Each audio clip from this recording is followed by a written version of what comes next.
Welcome to my channel. இந்த வீடியோவில் என்ன பார்க்க போகிறோம் அப்படின்னா Min Max Normalization. டேட்டா மைனிங்கில் Min Max Normalization எதுக்காக பண்ணுறோம் அப்படின்னு முதல்ல பார்க்கலாம். இப்போது நம்ம data huge amount of data வச்சுருக்கோன்னு வைங்களேன், ஒவ்வொரு வேல்யூஸும் அதில் இருக்க டேட்டா டிஃப்ரெண்ட் ஸ்கேலில் இருந்துச்சு அப்படின்னு வைங்களேன். அந்த வேல்யூஸ் வந்து ரொம்ப பெரிய வேல்யூஸாக இருக்குது, ஒரு வேல்யூ ரொம்ப சின்னதாக இருக்குது, ஒரு வேல்யூ ரொம்ப பெருசாக இருக்குது. ஃபார் எக்ஸாம்பிள், இப்போ ஒரு ஒருத்தர் ஸ்டூடெண்ட்டை பற்றி ஜட்ஜ் பண்ணுறோன்னு வைங்களேன், ஒரு சப்ஜெக்டில் வெறும் 10 மார்க்ஸ் தான் வாங்கியிருக்கான், இன்னொரு சப்ஜெக்டில் 100 மார்க்ஸ் வாங்கியிருக்கான் அப்படின்னா, இப்போ அந்த ஸ்டூடெண்ட்டை பற்றி நம்மளால் என்ன பண்ண முடியாது அப்படின்னா, அவங்க நல்லா படிக்கிறவங்களா நல்லா படிக்க மாட்டாங்களா எதுவுமே ஜட்ஜ் பண்ண முடியாது. இந்த மாதிரி டிஃப்ரெண்ட் ஸ்கேலில் இன்புட் வேல்யூ இருந்துச்சு அப்படின்னா இந்த டேட்டா மைனிங் டூலால் கரெக்டான அவுட்கம் கொடுக்க முடியாது. அதாவது கிளாரிட்டியான அவுட்புட் வராது. அவுட்புட் கொடுக்கும், ஆனால் அது என்னவா இருக்காதுன்னா கிளாரிட்டியான அவுட்புட் இருக்காது. அதனால என்ன பண்ணுவோம் அப்படின்னா, நாம் இன்புட் கொடுக்குறதுக்கு முன்னாடியே நார்மலைஸ் பண்ணிடுறது. ஒரு நார்மல் டேட்டாவை உள்ளே கொடுத்தோன்னு வைங்களேன், அந்த டேட்டாவே நம்ம மிஸ் பண்ண மாட்டோம், ப்ராசஸிங்க்கு எடுத்துகிட்டு போவோம். ஓகே, அதுவும் வேலிட் அவுட்கம் வர்றதுக்கு நமக்கு என்ன பண்ணும், சப்போர்ட் பண்ணும். இந்த மின்மேக்ஸ் நார்மலைசேஷனில் என்ன பண்ணும் அப்படின்னு பார்த்தீங்க அப்படின்னா, நம்ம எவ்வளோ பெரிய வேல்யூ வச்சுருந்தாலும் அந்த values lies between 0 and 1. Okay, negative value positive value என்ன வேல்யூவாக இருந்தாலும் அந்த வேல்யூ என்ன பண்ணிடுவோம் அப்படின்னா ஒரு நார்மலைஸ்டு வேல்யூவாக அந்த வேல்யூ எதுக்குள்ளே தான் இருக்கும்னா lies between 0 and 1. Okay, 0 and 1க்குள்ளே தான் இருக்கும். ஓகேவா? ஸோ இப்போது இந்த மின்மேக்ஸ் நார்மலைசேஷன் எப்படி பண்ணுறது? ஓகே, இந்த டேட்டா ப்ரீ ப்ராசஸிங் ஆப்ரேஷனில் ஒன் ஆஃப் தி மெத்தட் வந்து மின்மேக்ஸ் நார்மலைசேஷன். இப்படி என்ன பண்ணுறோம், நம்ம டேட்டாவை ப்ரீ ப்ராசஸ் பண்ணுறோம், ஈஸியாக அல்காரிதம் வந்து எக்ஸிக்யூட் ஆகிறதுக்கு, ப்ளஸ் ரொம்ப பர்ஃபெக்ட் அவுட்கம் வர்றதுக்காகவும். ஓகே, ஸோ இப்போ என்ன பண்ணுறேன் அப்படின்னா, இந்த சாம்பிள் அப்படிங்கிற ஃபங்க்ஷனை வச்சு நான் என்ன பண்ண போகிறேன்னா சாம்பிள் டேட்டா ஜென்ரேட் பண்ண போகிறேன். ஓகே, சாம்பிள் அப்படிங்கிற ஃபங்க்ஷனை வச்சு என்ன பண்ண போகிறேன், சாம்பிள் டேட்டா ஜென்ரேட் பண்ண போகிறேன். அதை எக்ஸுங்கிற ஆப்ஜெக்டில் ஸ்டோர் பண்ணுறேன், அதாவது சேவ் பண்ணுறேன். எக்ஸுங்கிற ஆப்ஜெக்டில் என்ன பண்ணுறேன், சேவ் பண்ணுறேன். சரி, டேட்டா எதுக்குள்ளே ஜென்ரேட் ஆகணும் அப்படின்னா -40லேருந்து ஆரம்பித்து 100 வரைக்கும், +100 வரைக்கும்.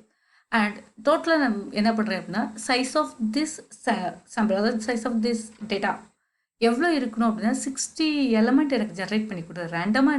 ஆக்சுவலாக சாம்பிள் என்ன தான் பண்ணணும்னா ரேண்டம் ஜென்ரேஷன் தான். ஓகே, ஒவ்வொரு தடவையும் உங்களுக்கு என்ன பண்ணுன்னா வேறு வேல்யூஸு தான் என்ன பண்ணும், ஜென்ரேட் பண்ணி கொடுக்கும். ஓகேவா? ஸோ இப்போ என்ன பண்ணலாம் அப்படின்னா, நான் முதல்ல என்ன பண்ணுறேன், இந்த கோடை எக்ஸிக்யூட் பண்ணிவிட்டு எக்ஸ் எப்படி ஜென்ரேட் ஆகிருக்கு அப்படின்னு செக் பண்ணலாம். இப்போ பாருங்கள், 11, 49, 76, 38, 21, 94 அப்படின்னு சொல்லி என்ன இருக்குன்னா, ஃபர்ஸ்ட் ரோவில் மேக்ஸிமம் 14 வரைக்கும் என்ன இருக்குது, பாசிட்டிவ் வேல்யூவாக தான் இருக்குது. சாம்பிள் என்ன தான் பண்ணணும்னு சொன்னேன், ரேண்டமாக தான் என்ன பண்ணும், ஜென்ரேட் பண்ணி கொடுக்கும். ஓகே, ஸோ இப்போ அடுத்த தடவை பாருங்கள், 36, 78 தேர்ட் எலிமெண்ட்டே மைனஸில் வந்துச்சு. இப்படி ரேண்டமாக என்ன பண்ணும் அப்படின்னா எலிமெண்ட்டை செலக்ட், அது என்ன பண்ணுன்னா ஜென்ரேட் பண்ணி கொடுக்கும். நமக்கு டேட்டா வந்து ரேண்டமாக ஜென்ரேட் பண்ணுறதுக்கு நம்ம சாம்பிள் அப்படிங்கிற ஃபங்க்ஷனை யூஸ் பண்ணுறோம். ஓகேவா? தென் இப்போ என்ன பண்ணுறேன் அப்படின்னா, இந்த வேல்யூஸை முதல்ல என்ன பண்ணுறோன்னா ஹிஸ்டோகிராமில் ரெப்ரசென்ட் பண்ணுவோம். ஐ மீன் ஒரு பிக்டோரியல் ரெப்ரசன்டேஷன் நான் என்ன பண்ண போகிறேன், ரெப்ரசென்ட் பண்ண போகிறேன்.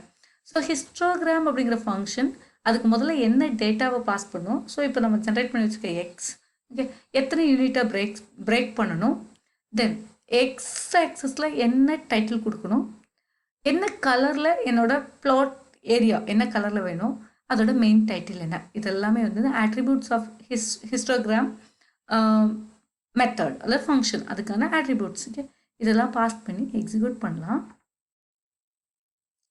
இப்போ ஜென்ரேட் ஆகிருக்க வேல்யூஸில் அதாவது எத்தனை தடவை அந்த வேல்யூ அப்பியர் ஆயிருக்கு. ஓகே, ஃபார் எக்ஸாம்பிள் -40 to -20 வரைக்கும் உள்ள, அதாவது -42 -30 வரைக்கும். ஓகே, இதுதான் 10ஆக ஸ்ப்ளிட் பண்ணிருக்கேன். அப்புறம் -20 வரைக்கும், -10 வரைக்கும், 0 வரைக்கும், 10 வரைக்கும், 20 வரைக்கும் அப்படின்னு சொல்லி நம்ம என்ன பண்ணுறோம் அப்படின்னா அது வரைக்கும் எத்தனை எலமெண்ட்ஸ் இருக்குது அப்படின்னு பார்க்குறோம். ஸோ இங்கே இருக்கிற டோட்டல் நம்பர் ஆஃப் எலமெண்ட்ஸில் ஃப்ரீக்வன்சி, அதாவது எத்தனை தடவை அப்பியர் ஆயிருக்கு.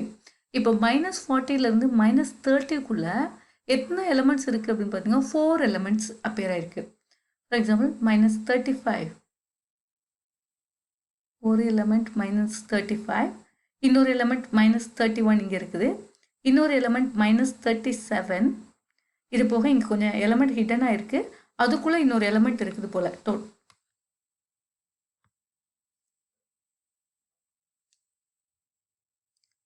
-31 இங்கே இருக்குது, -37 இங்கே இருக்குது, அப்புறம் -35 இங்கே இருக்குது, அப்புறம் இன்னொரு -34. இப்படி ஃப்ரீக்வன்சி. ஓகே, எலமெண்ட் எத்தனை தடவை அப்பியர் ஆகுது அப்படின்னு தெரிஞ்சுக்கிறதுக்காக தான் என்ன பண்ணுறோம் அப்படின்னா, அதாவது எத்தனை தடவை ஃப்ரீக்வன்ஸாக அப்பியர் ஆகுது அப்படிங்கிறது தான் இந்த ஒய் ஆக்சஸில் ரெப்ரசென்ட் பண்ணியிருக்கோம். ஸோ பிஃபோர் நார்மலைசேஷன் நம்மளோட பிளாட் இப்படி தான் இருக்கும். ஓகே, வேல்யூஸ் என்னவா இருக்கும், இப்படி தான் இருக்கும். ஸோ இந்த மின்மேக்ஸ் நார்மலைசேஷனோட ஃபார்முலா என்னன்னு பார்த்தீங்க அப்படின்னா, நம்மளோட original value X minus min of X. Okay, இங்கே இருக்கிறதுல மினிமம் வேல்யூ என்னவோ அதை முதல்ல எடுத்துக்கிட்டு சப்ராக்ட் பண்ணி divided by max of X minus min of X. Okay, max of X by minus min of X. இதையும் கால்குலேட் பண்ணி டிவைட் பண்ணோம்னா அதுதான் என்னதுன்னா மின்மேக்ஸ் நார்மலைசேஷனோட ஃபார்முலா. ஓகே, ஸோ இங்கே ஜென்ரேட் ஆகிருக்குல்ல மினிமம் வேல்யூ அது. ஓகே, அதை ஒவ்வொரு இண்டிவிஜுவலாக இங்கே இருக்கிற எக்ஸ் வேல்யூலேருந்து சப்ராக்ட் பண்ணிவிட்டு, அதாவது எக்ஸ் மைனஸ் அந்த மினிமம் டிவைடட் பை இங்கே இருக்கிறதுல மேக்ஸிமம் வேல்யூ ஜென்ரேட் ஆகிருக்குல்ல எது மேக்ஸிமம் மைனஸ் மினிமம். ஓகே, இப்படி தான் என்ன பண்ணுறோம் அப்படின்னா நார்மலைஸ் பண்ண போகிறோம். ஓகேவா? ஸோ இப்போ மினிமம் கண்டுபிடிக்கணும் அப்படின்னா நம்ம என்ன பண்ணலாம்னா min of that value pass பண்ணிங்களால நமக்கு என்ன பண்ணலாம், மினிமம் என்னங்கிறத ரிட்டர்ன் பண்ணிடும். இதில் இருக்கிறதுலே மினிமம் வந்து -40 மேக்ஸ் ஆஃப் எக்ஸ்.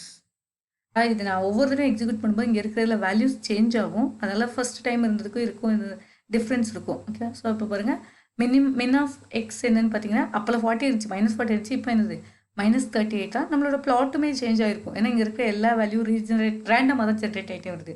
அதோட மேக்ஸிமம் என்னென்னா பார்த்தீங்கன்னா 100. ஓகே, ஸோ இந்த மின் மேக்ஸ் ஃபங்க்ஷன் யூஸ் பண்ணி நம்மளால் என்ன பண்ண முடியும், கண்டுபிடிக்க முடியும். அப்போ ஃபார்முலாவில் என்ன பண்ணுவோம்னா 32 minus of 38 divided by 100 minus 32. Okay, இப்படி கால்குலேட் பண்ணும் ஒவ்வொரு வேல்யூக்கும். அதுதான் என்ன சொல்கிறோம்னா நார்மலைசேஷன் அப்படின்னு சொல்கிறோம். அதை தான் என்ன சொல்கிறோம் அப்படின்னா நார்மலைசேஷன் அப்படின்னு சொல்கிறோம். ஸோ இந்த நார்மலைசேஷன் ஃபங்க்ஷன் யூஸ் பண்ணோன்னா நமக்கு அதாவது டோட்டலாக என்ன பண்ணிருக்கேன்னா 60 எலமெண்ட் ரேண்டமாக ஜென்ரேட் பண்ணி தர சொல்லியிருக்கேன். அந்த 60 எலமெண்ட்டுக்கு எனக்கு என்ன பண்ணிடும் அப்படின்னா நார்மலைஸ்டு வேல்யூஸ் என்ன பண்ணிடும் அப்படின்னா கால்குலேட் பண்ணி அதை எங்கே போய் ஸ்டோர் பண்ணியிருக்கேன் அப்படின்னா நார்மலைஸ்ட் அப்படிங்கிற ஒரு ஆப்ஜெக்ட் அல்லது ஒரு வேரியபிளில் ஸ்டோர் பண்ணியிருக்கேன். அதுக்கப்புறம் என்ன பண்ணுறேன்னா அதை டிஸ்பிளே பண்ணி பார்க்குறேன். இங்கே பாருங்கள், ஏற்கனவே சொன்னேன் இந்த நார்மலைஸ்ட் அப்படிங்கிறது என்னவா தான் இருக்குன்னா 0லேருந்து ஸ்டார்ட் பண்ணி கரெக்டாக 1 வரைக்கும் வேல்யூஸை. ஓகே, ஸோ ரொம்ப மினிமம் மைன்யூட் வேல்யூவாக இருந்தாலும் ஹையஸ்ட் வேல்யூவாக இருந்தாலும் அதை என்ன பண்ணிடும் அப்படின்னா அந்த நார்மலைஸ் பண்ணி மின்மேக்ஸ் ஃபார்முலா யூஸ் பண்ணி நார்மலைஸ் பண்ணி வேல்யூஸ் நமக்கு இங்கே கிடச்சிரும். ஓகே, ஸோ இந்த நான் ஏற்கனவே சொன்ன மாதிரி தான் என்ன பண்ணுறோம்னா மின்மேக்ஸ் வேல்யூஸ் என்ன பண்ணுறோம் கால்குலேட் பண்ணுறோம். ஓகே, ஸோ இப்போது பாருங்கள் பிஃபோர் நார்மலைசேஷனுக்கான இதுதான் நமக்கு டிஸ்பிளே ஆகுது. ஓகே, இதுக்கப்புறம் ஆஃப்டர் நார்மலைசேஷன் நம்மளோடது எப்படி இருக்குது அப்படின்னு பார்க்கணும் வைங்களேன். இன்னொரு தடவை என்ன பண்ண போகிறோம், ஹிஸ்டோகிராம் ஜென்ரேட் பண்ண போகிறோம். இப்போ நமக்கு என்ன வரும்னா பிஃபோர் நார்மலைசேஷனுக்கான அந்த கிராஃப் நமக்கு ஜென்ரேட் ஆகாது. ஏன் ஜென்ரேட் ஆகாது அப்படின்னா நம்ம என்ன பண்ணியிருப்போம்னா இந்த டிஸ்பிளே ஏரியாவை ஒரே ஒரு பிளாட் ஏரியாவை தான் கன்சிடர் பண்ணும்.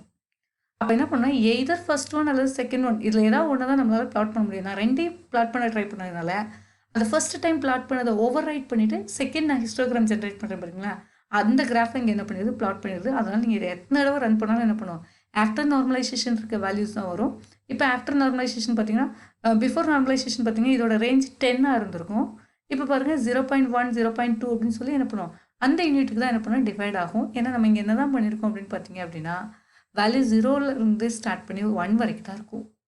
ஓகே, ஸோ இப்படி எந்த மாதிரி பிரேக் பண்ணோம் அப்படிங்கிறது நம்ம என்ன பண்ணுறோம் இங்கே மென்ஷன் பண்ணிடுறோம். ஓகே, இப்போ பிஃபோர் நார்மலைசேஷன் ஆஃப்டர் நார்மலைசேஷன் இந்த ரெண்டே எப்படி பார்க்குறது அப்படின்னு பார்த்தீங்கன்னா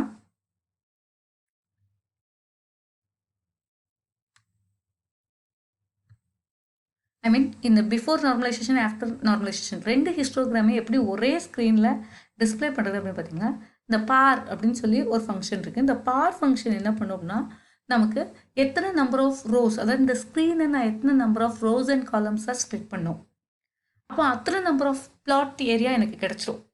அத்தனை நம்பர் ஆஃப் பிளாட் ஏரியா என்ன பண்ணணும் கிடச்சிரும். அப்போ லே அவுட்டு இந்த அவுட்புட் ஸ்க்ரீன் ஏரியாவை லே அவுட் பண்ணுறதுக்கு தான் நம்ம என்ன பண்ணோம் இந்த பார் அப்படிங்கிற ஃபங்க்ஷன் யூஸ் பண்ணுறோம். அதுக்குள்ளே என்ன பண்ணுறேன் அப்படின்னா எத்தனை number of rows and columns அப்படின்னு சொல்கிறேன். நான் என்ன பண்ண போகிறேன்னா என் ஸ்க்ரீனை 2,2 ஸ்ப்ளிட் பண்ணுறேன். 2 rows 2 columns ஸ்ப்ளிட் பண்ணுறேன். ஸ்ப்ளிட் பண்ணிட்டு நான் எக்ஸிக்யூட் பண்ணுவீங்களேன். இப்போ பாருங்கள் பிஃபோர் நார்மலைசேஷன் ஆஃப்டர் நார்மலைசேஷன் ரெண்டுக்குமே என்ன இருந்துச்சுன்னா ஸ்க்ரீன் ஒரே இதில் எனக்கு பிளாட் ஆகி கொடுத்துருச்சு. நம்பர் ஆஃப் ரோஸ் 2 சொன்னதுனால தான் எப்படி இருக்குது, நம்பர் ஆஃப் ரோஸ் 1 சொல்லி பார்க்கலாம்.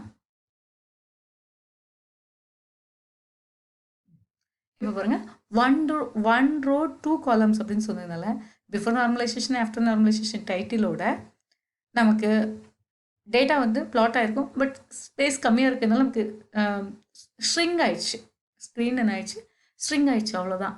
ஓகேவா? ஸோ இப்படி தான் என்ன பண்ணுறோம் அப்படின்னா, மல்டிபிள் கிராஃப் நம்ம எப்போவாவது நம்மளோட ஏரியாவில் பிளாட் பண்ணணும் அப்படின்னா எத்தனை நம்பர் ஆஃப் ரோஸ் காலம்ஸ் வேணும் அப்படின்னு சொல்லி பிளாட் ஏரியாவை டிவைட் பண்ணிட்டோம் நம்மளால ஈஸியாக என்ன பண்ண முடியும் அப்படின்னா அத்தனை நம்பர் ஆஃப் டேட்டாவை நம்மளால் அத்தனை நம்பர் ஆஃப் கிராஃபை நம்மளால் என்ன பண்ண முடியும்னா ப்ளேஸ் பண்ண முடியும்.